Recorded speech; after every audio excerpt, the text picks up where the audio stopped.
Membuat simpulan perkara susah-susah gampang.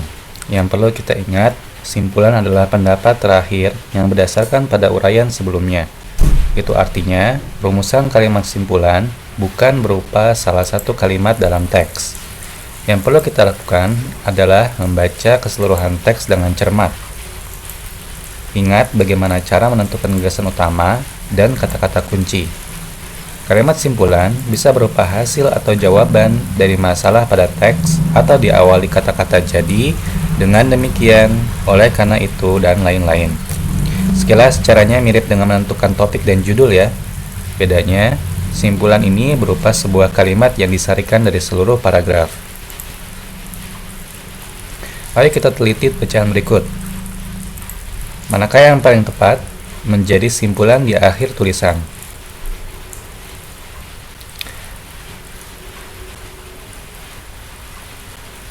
Nah, kalau soal seperti ini berarti patokannya ada di paragraf ketiga.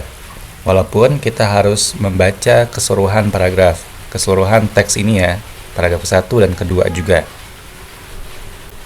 Jika soalnya kalimat manakah yang paling tepat dituliskan sebagai simpulan teks tersebut, baru kita menyimpulkan dari seluruh paragraf.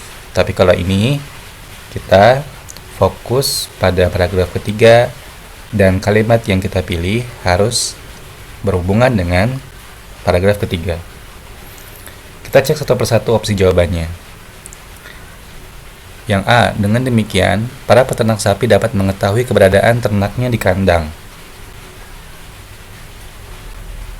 Ini kalau kita lihat mirip dengan kalimat ke-13. Bahkan kalau kita teliti sekali lagi, sapi yang dibebaskan juga bisa kita temui keberadaan mereka. Sedangkan di sini, sapi dapat mengetahui keberadaan ternaknya di kandang. Nah, berarti ini bertentangan ya. Yang B, dapat disimpulkan bahwa teknologi smart ternak dapat mendeteksi kondisi sapi. Nah, bisa jadi jawabannya ya. Kita perhatikan paragraf ketiga berbicara mengenai pengawasan terhadap keberadaan sapi menggunakan alat smart ternak.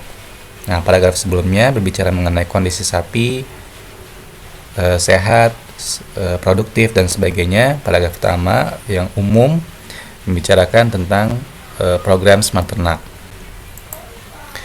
Yang C, berdasarkan uraian tersebut, Internet of Things dapat digunakan pada objek-objek tertentu. Nah, ini tidak cocok karena isi teks pun tidak spesifik membicarakan IoT ya. Yang D, berdasarkan uraian di samping, peternakan sapi berskala besar sebaiknya menggunakan teknologi smart ternak. Yang D ini tidak berkaitan langsung dengan paragraf ketiga.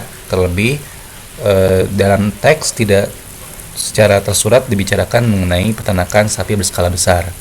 Hanya ada petunjuk di kalimat ke-6 dan ke-7, tapi ini pun tidak serta-merta membuat teks ini atau smart ternak ini diperuntukkan bagi peternakan sapi skala besar.